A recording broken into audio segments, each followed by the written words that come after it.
Today on Faces of Florence, Jamie Stuckey.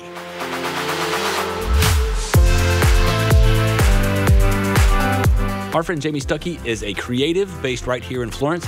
She's an artist who has recently learned to connect the dots between art and healing.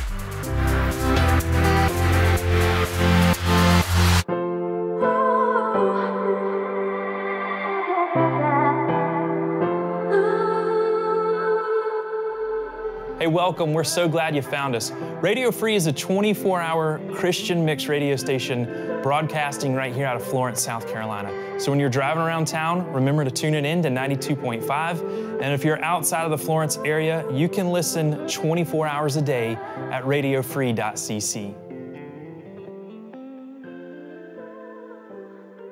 So joining me today, Jamie Stuckey. Hey, Jamie. Hey. Now, this is a under construction project here, and so we're just trying to work it out. Good, because I'm under construction too. Right, good. That's why we invited you. So we just want to have a conversation about a little bit about you. The thrust of this series is to get to know our neighbors here in Florence. What I keep saying is it's hard to love your neighbors unless you know them. You know, yeah, so true. A lot of people know the Stuckeys in this area, but a lot of people don't. So We're glad to have you here. Thank you. And let's talk a little bit about you to begin with. Where are you from? What's your history a little bit? Just give us something interesting to start off.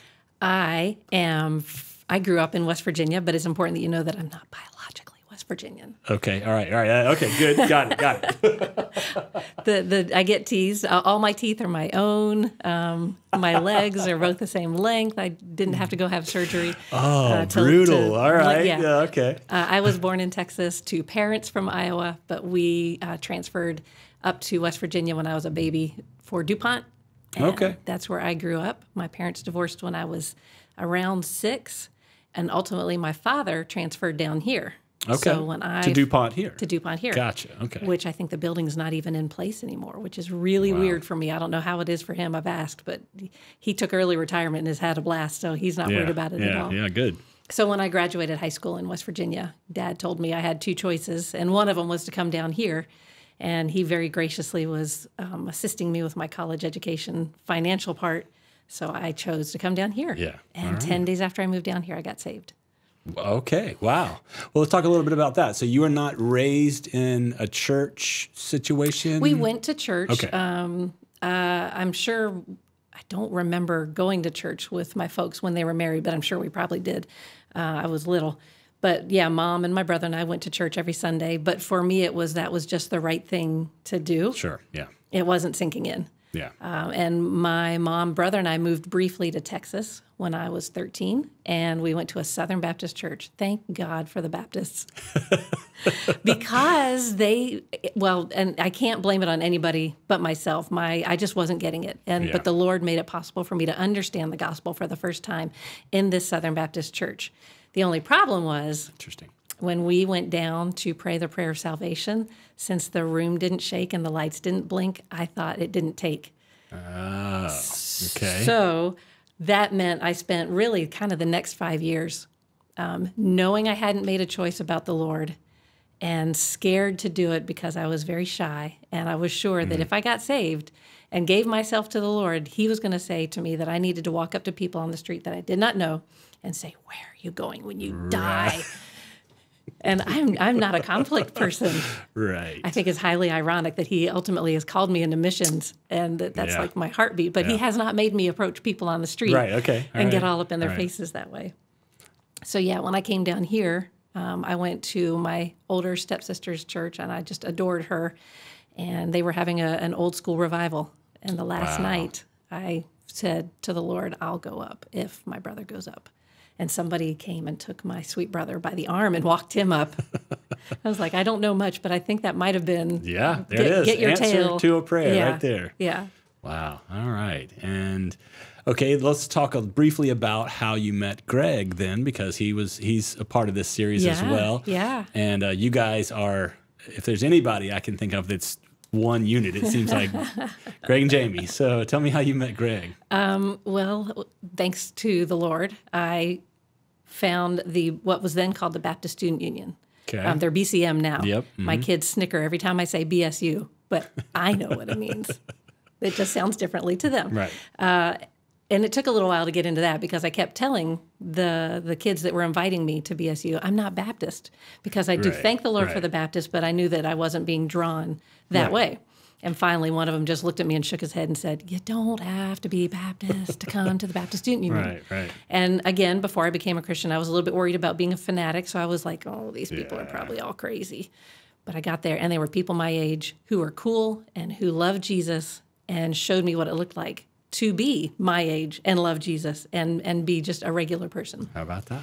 So some of the guys in the Baptist Student Union knew Greg already, and Greg's 5 years older than me. So his last semester at Francis Marion was my first. We never crossed paths at the school. But these guys in the BSU that knew him introduced me to him, and I think they were kind of showing off that they knew a graduated guy with a job.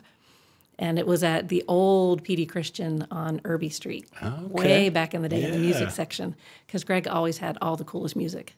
He introduced me to so much great Christian music that taught me and grew me. So that's when I first met him, but he doesn't really remember it so well.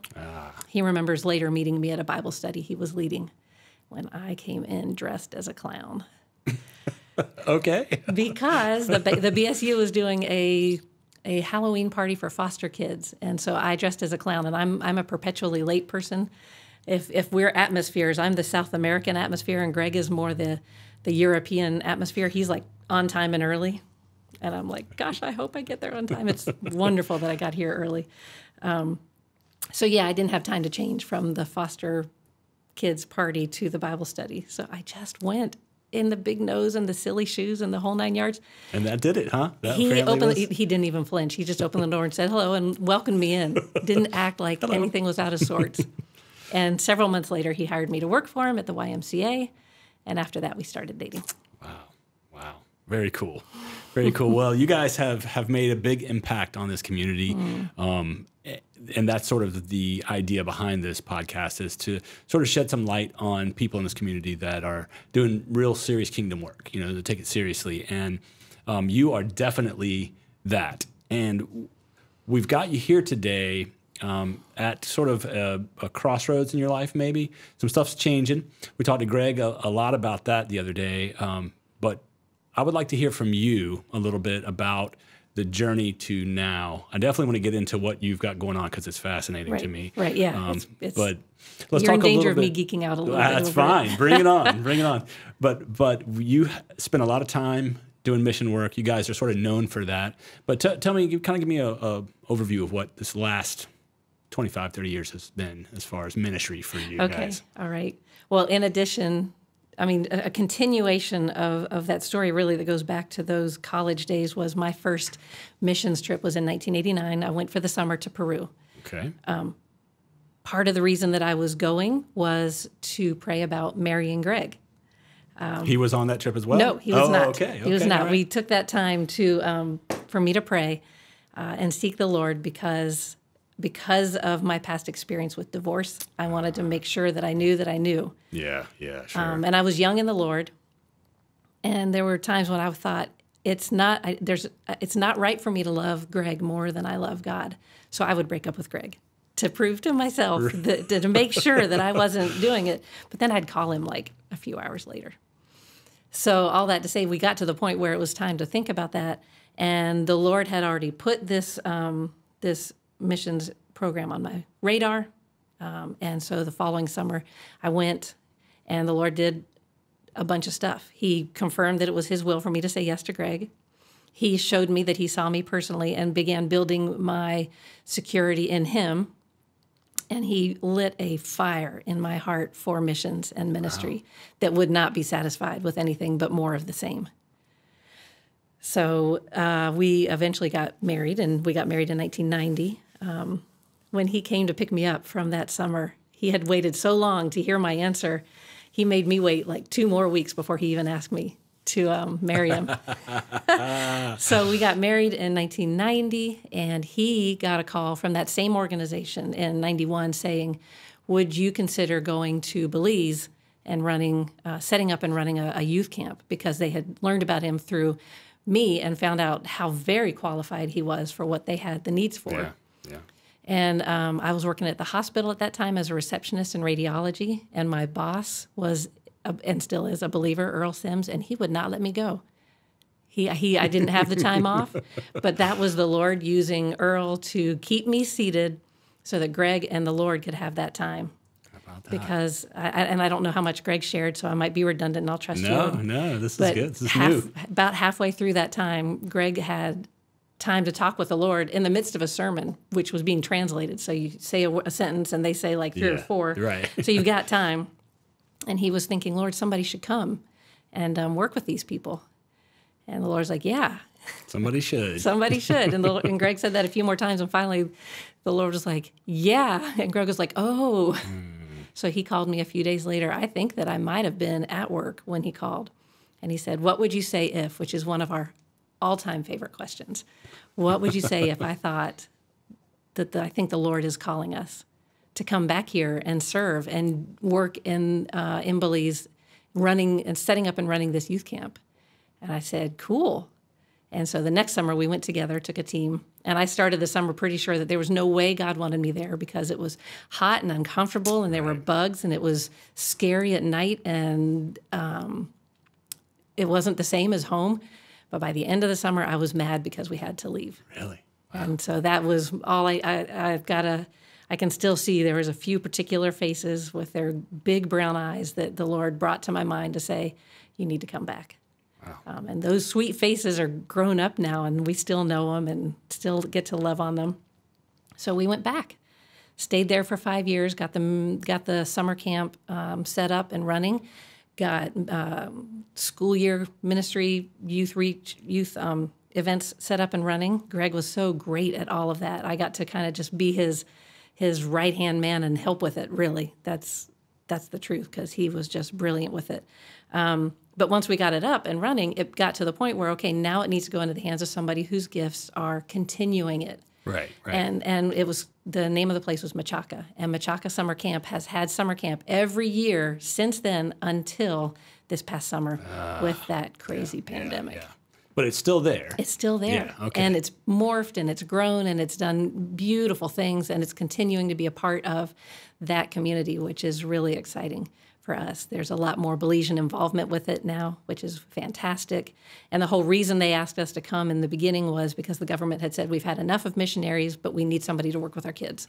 Right. They had a lot of racial discrimination and prejudice. And so the solution with that summer camp was bring all the different people groups, kids, and put them all in a cabin together.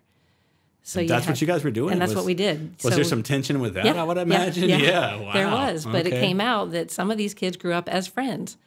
So we've got a Kekchi guy who knows the Creole guy, who knows the Garifuna guy, and they were in the same cabin together. And they've got shared experience. So we finished the job at Machaca and came back and signed on with Amazon Focus, which was another mission organization, which had us based in South Carolina, but going back and forth a lot to the Amazon regions and working with the indigenous believing leaders there. And when that time was done, we signed on with Sandhurst. And when I say we, it was really technically Greg, but what the Lord calls him to, he's calling me to. Absolutely, right. So Greg signed on as pastor of missions at Sandhurst. And some amazing things were done there. And we're always asking the Lord, how are you going to use all this? And that brings us to now. And it's becoming evident how the Lord's going to use all that. We have a wide range of contacts all around the world. I thought for sure that the Lord was going to send us back out on the field not long after we came back from Belize. But he kept us in place here in Florence. And I'm even learning now more about what he had in mind and what he was doing. But it turns out our heart is for serving the Lord. It doesn't matter so much to us where. So if you cut us, it's not that we bleed for a particular country. Right. I mean, we have some countries with some very special spots in our hearts. You know who you are. But it's a joy to serve the Lord wherever he has us. Yeah. So he's so gracious to continue fanning that flame that's in me and allowing that itch to be scratched in the ways that he's made. Well, that brings us up to current time for the most part. You guys are entering into a new phase. Yes. And we talked to Greg a little bit about this. These are going to be two separate things, so it doesn't matter if there's some overlap here. I want to hear from you. Okay. You guys are stepping into some new roles, and Greg said to me yesterday when he was here that he said, it's my turn to stand by Jamie. He's so sweet to say that, and because it's always us together. True, but it was really interesting. It really made an impact on me because that was real, you know, and it was like, okay, wow. And so I've been hearing a little bit about what's going on, but the short of it is that you guys are stepping away from Sandhurst as far as a staff position. Right. And starting some new ventures. And we talked a little bit about Greg's, talking about Reliant. And you guys are both doing some really cool stuff with that. Let's start with that, but then I want to get to this. Okay.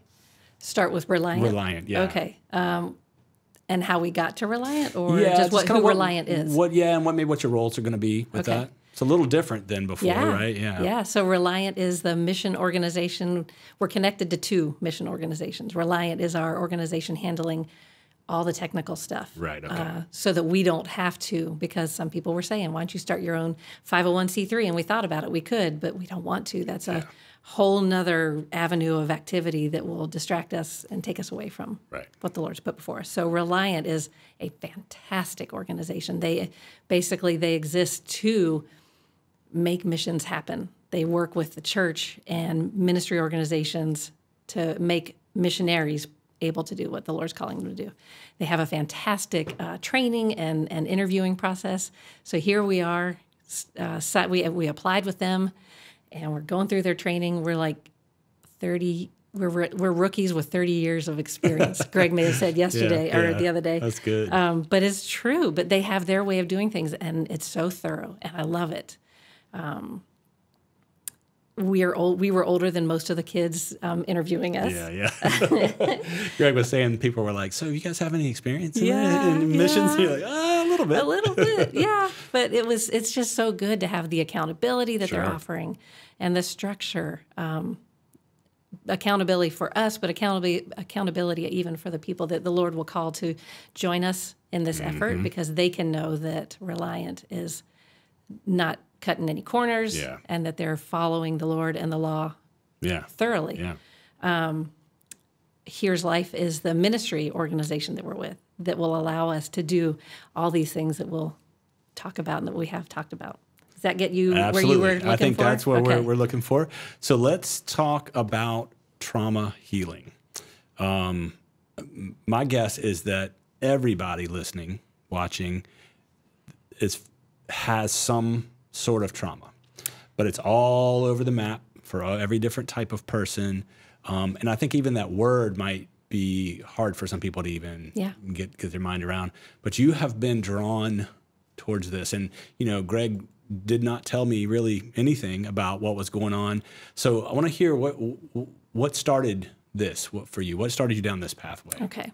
Well, before I forget to say it, I do want to say anybody who lives after Genesis 3 has sustained trauma. There you go. Okay, after Genesis 3. Okay, yeah. And the two people who lived in Genesis 3 sustained trauma. True. There you go. So cruelly, our children grew up like every other kid did. I was pretty sure that we were gonna be the ones that kept it from happening. No dice. But those little stinkers grew up, and I saw it coming, fortunately, and early enough to start saying, Lord, what would you have me do when they're gone? Right. Again, why would they want to leave me? I don't know. Yeah, I don't know.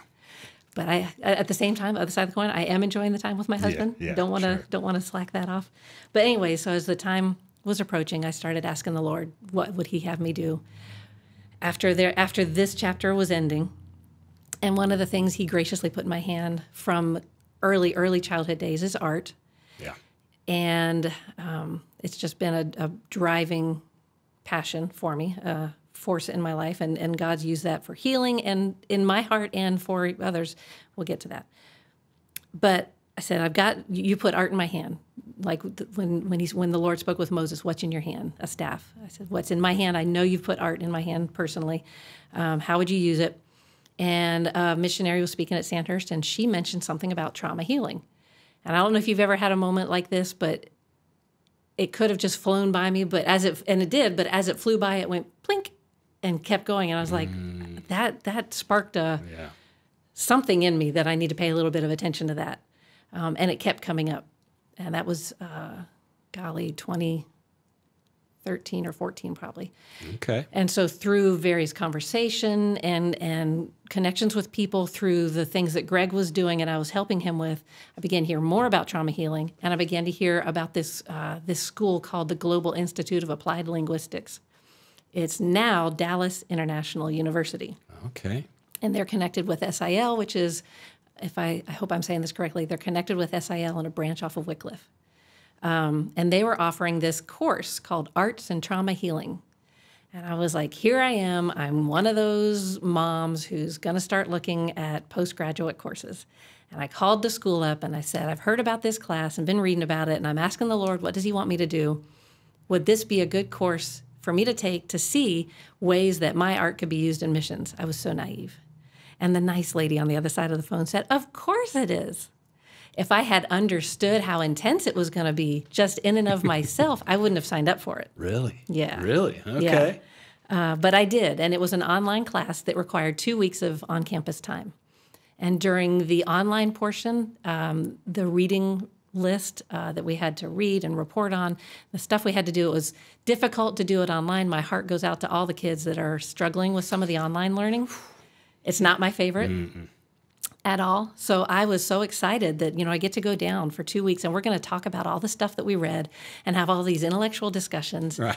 And I'm going to get this overview so I can pick and a menu so I can choose what is the Lord leading me to. Right. But the 2 weeks on-campus time, while it did touch on some of what we read, really was the trauma healing workshop, because that was part of the course. And if I had read and understood the description, I would have understood that better, but I was reading it through my filter of what I thought I was looking for. So what the deal was they led the students through the trauma healing workshop and then taught us how to lead a trauma healing workshop. In 2 weeks. Busy 2 weeks. It was intense. Yeah. It was very intense, because you've got to, before you can lead a trauma healing workshop, you've got to have some time with the Lord with your own pain. Right. And I'd been hiding some stuff kind of down deep, and I was doing just fine. And the Lord said, he's so gracious. We are all onions. We're layers and layers, stinky layers with that can be used for seasoning and flavoring, but we have to be peeled a layer at a time by the Lord. And he doesn't go to the layer that we're not ready for, and he gets to define when we're ready. Right. He's not cruel, and he doesn't cut where we're not able to heal from. So he'd been peeling me layer by layer, and we got down to some of the deeper layers during that time. And I experienced his heart for healing me personally. And then he said, it's not just for you, it's for everybody around you. This is my heart for these people. This is kingdom work. And he just recently emphasized to me that this really is kingdom work. I've so long thought of myself as, I get to help Greg, but Greg's the important one, and I'm the helper, and it's okay that I just thought of myself as little. And the Lord's like, yeah, you are, but I see you, and I see all the little people around you, and the big people, and all the in-between people. And you've got to show this to them, and you've got to share this with them. So what I'm hearing is that you thought this was a good idea, but you really had no idea the magnitude. That's fascinating. And that's probably the every good ministry beginning is that. Huh? One of and so I've been to subsequent trainings now, and one of our trainers said one time, a lot of people get wrecked at that first session. Because they don't know. But it's important. It's important to go through it. And if your intention is to be a part of leading it, it's important to go through it. You can't offer what you haven't experienced. Right. Wow, that's beautiful. Okay, well then let's get boots on the ground now. Okay. You are beginning a chapter as a trauma healer. Yes, which sounds weird in North American terms. We talked about that yesterday with Greg a little bit, yeah. And so, but we're going to put that aside. That's not weird. Right. This is healing. Yes. You get cut, you need to heal. Yep. You have trauma, you need to heal. So you're beginning this. Tell me what it looks like. How does it work? What's the organizational structure here? Because I don't really know anything about what you're doing. So the Trauma Healing Institute is where this is all coming from. And the Trauma Healing Workshop and the Institute began and came out of the strife and the difficulties and the civil wars in Africa when the Hutus and the Tutsis were struggling and genociding. I think I just made up a word. But there was lots and lots and lots of trauma and lots of hurt people. And the churches were finding that they were having congregations that weren't growing. They weren't growing in numbers, and they weren't growing spiritually because there was too much trauma, too much to be dealt with. And as they began to address that, it turned out, and artists know this, there are universal themes, and one of the universal themes is pain and suffering. There's not a person on the earth who's not hurting in some way. So it turned out that that they were building for the people struggling with that applied to all of us. And people began asking for it in different places and in more places, and it's growing and growing and growing, and more facilitators are needed because this is a crying need for the world, and the Lord has a heart for people to be healed before Jesus comes back. Right. I mean, we'll have our ultimate healing after that. So that's the Trauma Healing Institute. That's where it started, and the Trauma Healing Workshop is a biblically based curriculum. It's got 5 core lessons in its classic form. It's got 7 core lessons in the story-based form, and many auxiliary lessons, but they deal with helping a person make that journey from the traumatic or painful event over to becoming more resilient. So I can explain it better if you'll let me with the trauma healing art. I'm hooked. So yeah, give me what you got. So I was getting all ready for this to be more audio than visual, so I'll keep on treating it that way. It was never the Lord's will for us to be walking wounded. That was never his plan. But he knew before we did that we were going to need healing, and he covered that and covered all the bases in that in Jesus. So what that's going to look like with a trauma healing workshop is start with your traumatic experience and imagine a mountain, and on the other side of the mountain is the healing, is the resilience.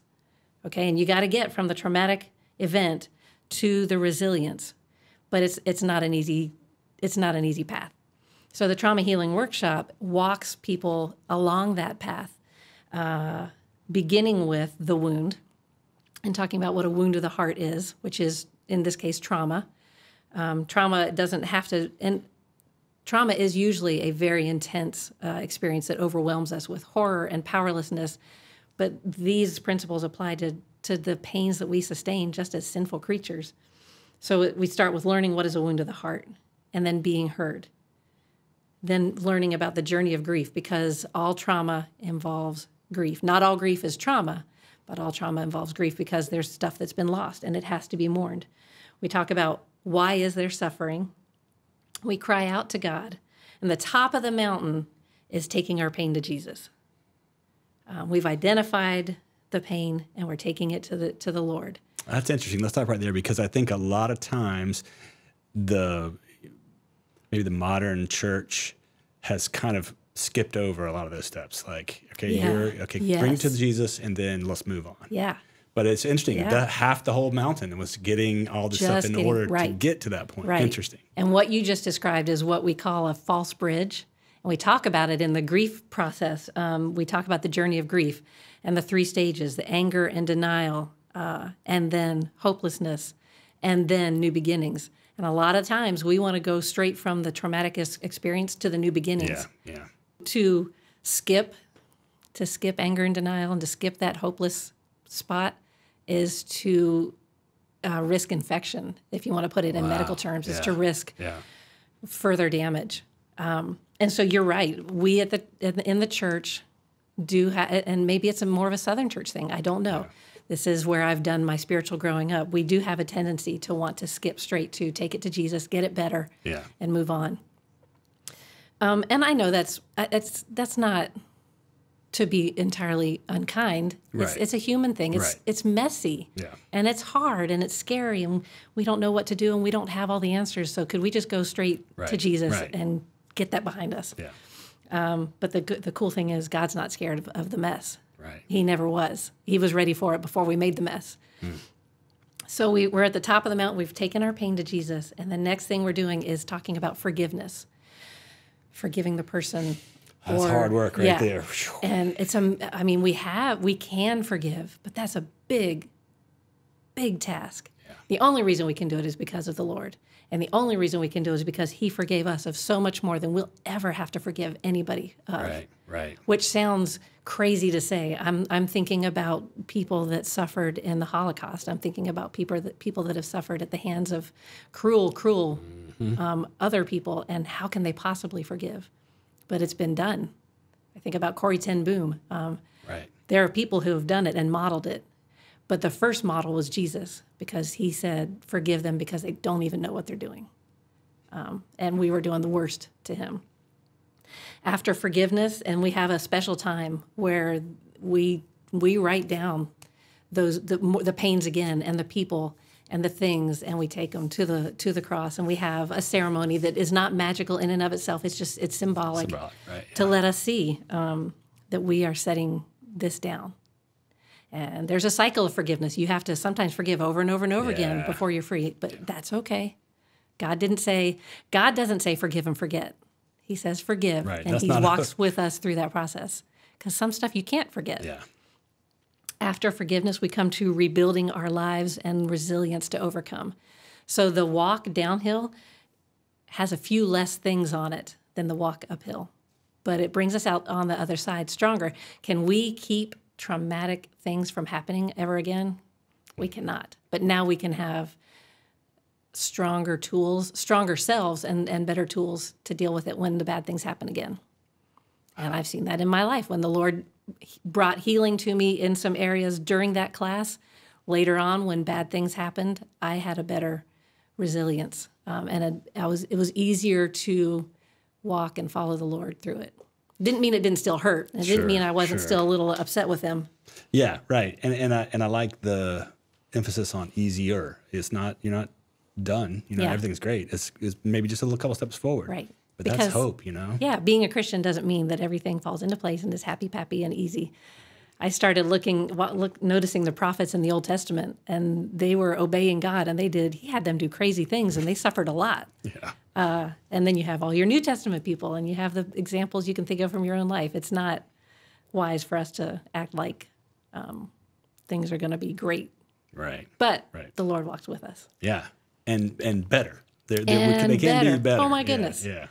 And if I can say this, when we have kids, those that have kids or those that have worked with kids, when they have done something, you put them in timeout or whatever, they're being disciplined, the parents don't usually say, hey, I'm going to sit in timeout with you. But God did. And that's why we can know that it's going to be okay. Because we made the mess, but he's willing to walk through the consequences of our mess with us.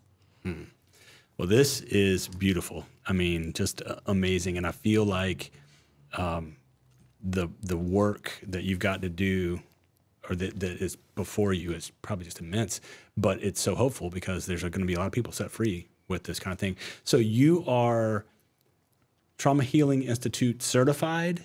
Is that how that works? Yes. So I've been through their sessions, and I am a healing group facilitator.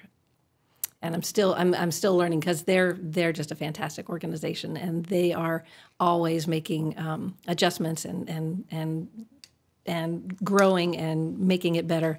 So I am a healing group facilitator, and I'm on a track, Lord willing, to be able to certify other people to become facilitators. We're not teachers, we're facilitators. Facilitators, okay. Because our job is not to stand up in front of people and talk to them. Our job is to facilitate and to cause discussion. Okay. And let people discover for themselves. Because when we experience something, then it's personal to us. If I'm just lecturing at somebody, it's going to sink in a little bit, but not all the way. Yeah. So then what are some next steps for you? This is pretty fresh, right? You're just kind of coming out, getting ready to go. We just finished our story-based trauma healing certification, which is really exciting. That one, you can go the classic route, which is more informational and more linear. And the story-based one is just like it sounds. We use stories. We don't use the books at all. We're discussing and talking and telling stories and learning. Wow. In that way, it's great for oral cultures, but really all of us are story-based people. Especially artsy types, oh my gracious. That's fantastic. Yeah. So what is that? How does that? Can you maybe describe that a little bit? What is a story-based session look like? Session, yeah. Okay. Yeah. So we'll have two stories. We'll start with a modern day story, and I love this because it's again, it sets the story out here. So you can we're talking about some characters in the story that have sustained trauma. So you can keep it out there. And it's not all personal. We can talk about what did this person experience, what did they lose, how did they feel, how did they act, and then in stages you're able to bring it closer to yourself through the lesson. So we talk about this family that's going through something, and then we start learning about what's a heart wound, what does it look like, how does it show itself, because that's what trauma is a heart wound. What are ways that we can help somebody with a heart wound? And start learning about listening to each other. And, really, this is all called Healing the Wounds of Trauma, how the church can help. So it's a great way for us as the church to come alongside people who are suffering in a understanding and helpful way that lets them experience God's heart for them in the midst of their pain.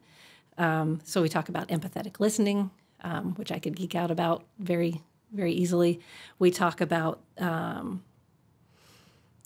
laments, right? Writing laments. There's a lot of therapy, a lot of help in writing a lament. And when you look at the Psalms, you realize David was like really free. And the other psalmists were as well. Yeah. How long, O Lord? And you're allowed to say stuff to God. Right. So we work through all that. We have some artistic activities because art is so useful in expressing ourselves. I can geek out about that later too. And then we go back and have a Bible story. And again, it's a story. We're not looking up verses in this case. Okay. It's a story. So we're telling the story maybe of the woman whose bleeding was healed when she touched the hem of Jesus' robe, or the disciples that were on the road to Emmaus that Jesus walked alongside them. Tell that story. Talk about those characters. And it turns out the Lord was doing a lot of trauma healing in his ministry. And we show how the Lord's been modeling all this all along. And then we talk about how the two stories weave together. And let people discover, again, for themselves, how the Lord wants to address their pain. So this is a church resource. I mean... It is. It's Bible-based. The principles in it work for anybody because God's the one that invented the principles. Right. So you can use the principles in it, and they are helpful for unbelievers just as much. And my tactic is when I'm working with a group that maybe there are some unbelievers in the group is saying, this is Bible-based. You don't have to subscribe to that part. God gives you a choice. He gives everybody a choice. And give them the freedom to... Just listen in? Yeah, to just listen in, to participate if they want to participate. But in the church context, if a church is functioning correctly, it should be full of broken, traumatized people, right? That should be who is drawn there. Right. And it already is full of broken, traumatized people. Absolutely. And so you are coming alongside churches and filling them with some resources and teaching and guiding them to do this. Let's talk a little bit about some of the stuff, some specifics. I want to hear some of this stuff. You talked about the linguistic, what did you say? Verbal... The empathetic listening? Empathetic listening, sorry. Oh my gosh. Yeah, okay. Let's talk a little bit about empathetic listening. That's tweaked my curiosity. Okay, so if I may lean down and grab, nope, I already have it out. Here it is. So one of my required readings was Anatomy of the Soul by Kurt Thompson. And in it, I understood it's there's this great neuroscience movement happening now. Somebody just introduced a term to me the other day, neurotheology. Oh, wow. I haven't even researched it yet, but it blew my mind again. But Kurt Thompson is a believer and a doctor and a counselor, and he explained in here, and this is science that God put in our brains from day one of creation. It's just now being realized. If I've sustained a traumatic heart wound, and I need to talk to somebody, and we always need to talk to somebody when we are hurting. But I talk to someone who listens, and they say, oh, you just need to have more faith. Or they say, just, well, it's over now, just forget about it and move on. That kind of listening and feedback has increased my trauma, compounded my pain and trauma, and made it worse, and made the wound worse. But the way the Lord built our brains is when someone listens empathetically, they're listening with their face, with their expressions, they're sympathizing, they're asking questions to clarify, not judging, asking 3 important questions, which I'll come to. My brain can recognize an empathetic brain listening. And when that person is listening that way, it's changing the connections in my mind. It's making new neural pathways. It doesn't take away the bad experience, but it does change the way I remember it. And healing happens because now I can look back at this traumatic event and don't experience the pain that I did before. Change the way I remember it. That's fascinating. So you remember it, but you're remembering it differently in a healthier way. Wow. And so to illustrate, if I may, this picture, during that workshop in Dallas, they said, as part of one of our lessons, draw a picture, think of a painful event in your life. And so I did. And they said, do a drawing that represents it. No skills required. You can draw it however you want. You can be as realistic or abstract as you want. So the pain that I drew was something that happened when I was a kid. And that's me, that teeny little dot in the center. When that event happened, my thought was I have to become like a little nut and just have a real hard shell, protect myself because all this bad, hard, dark stuff is pressing down on me. So we do the drawing, and then we're in pairs, and I share my drawing with the person in my pair, and she shares her drawing with me.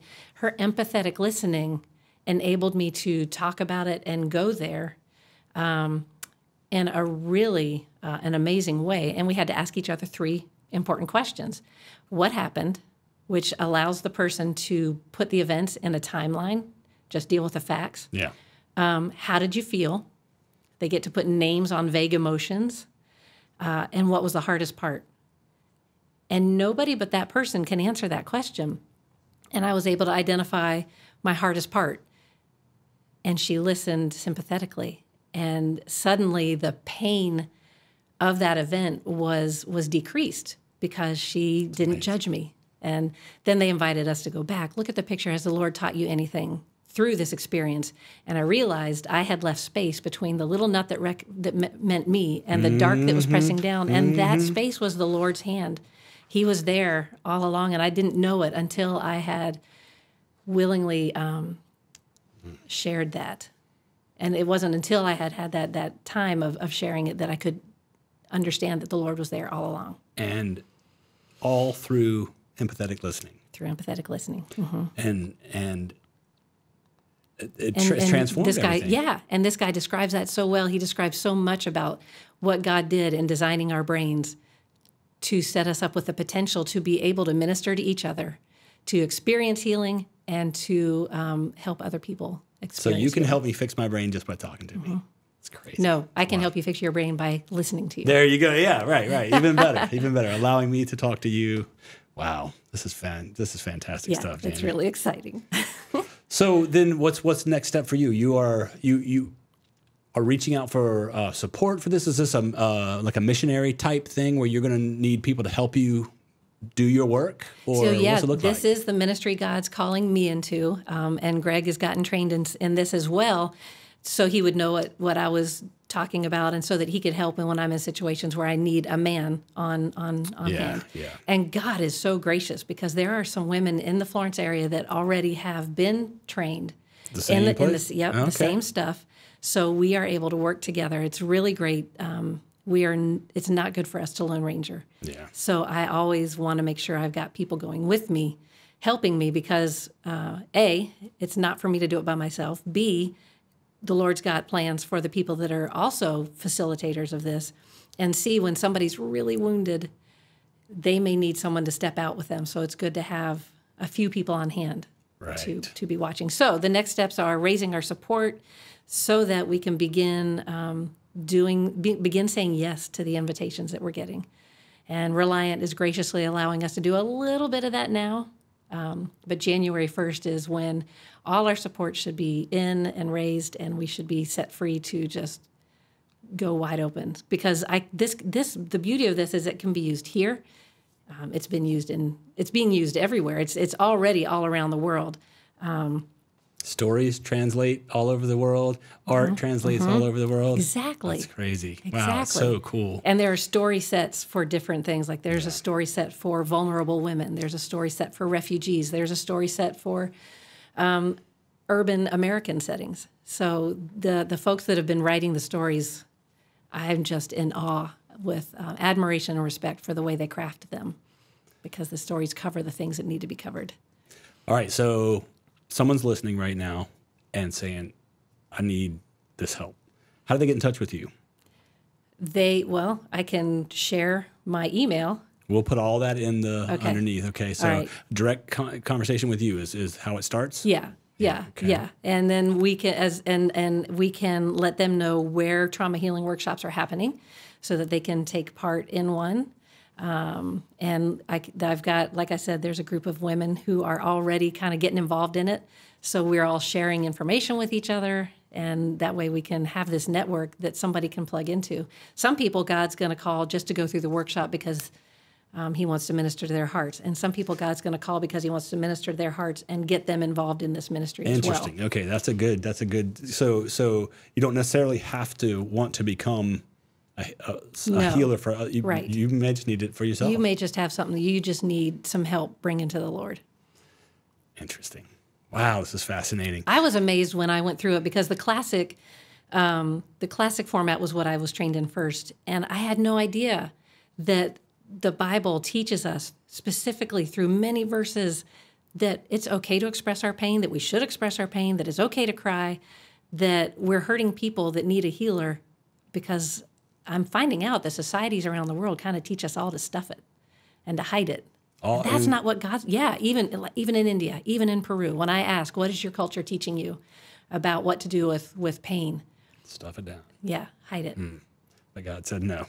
Yeah, because God didn't even do it. Jesus cried. He hurt. Yeah. And there was at least one time we know of that Jesus said, Lord, I don't want this to happen. And the Lord let it happen anyways because God had a bigger plan and a perspective that of course, Jesus knew the perspective. He's God, but God knows that perspective that we don't. Yeah.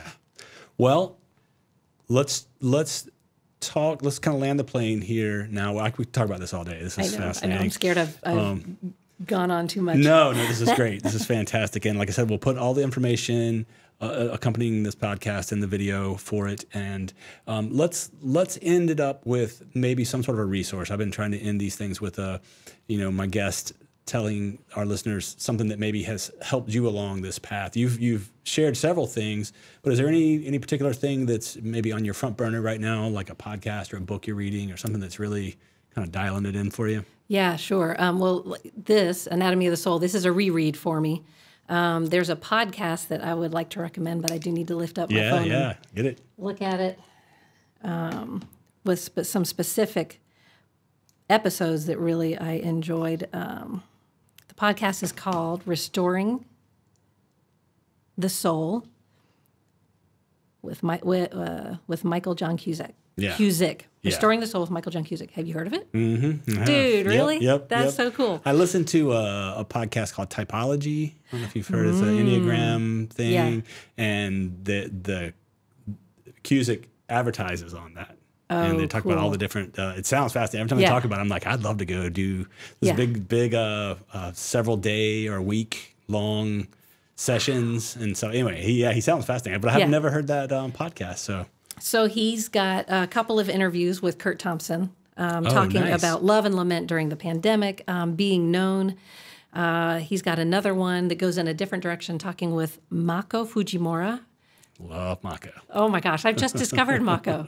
That's, oh my stars. That just changed my world as well, to hear him talking about art and beauty and its necessity. The Lord is so graciously showing me that it wasn't by accident that he built me this way. No, not at all. I didn't know until recently that people have this need, that God built this need for beauty and art into us. So that's a really great podcast. Restoring the Soul. Yes. And then Anatomy of the Soul, Kurt Thompson, MD. And I'm reading his other book called The Soul of Shame now. I just started it last night. I'm looking forward to finding out more about that, because there's not a one of us that is not infected with shame. You're right about that. Well, Jamie Stuckey, thank you so much for what you do. Thank you for being a part of the Florence community. Thank you. You seem to keep being drawn back here. I know the world is out there and it's calling you, and you've got lots of things on the horizon, but thank you for being a part of the Florence community. Thank you, Florence. I'm standing on the shoulders of some really neat people that went before me.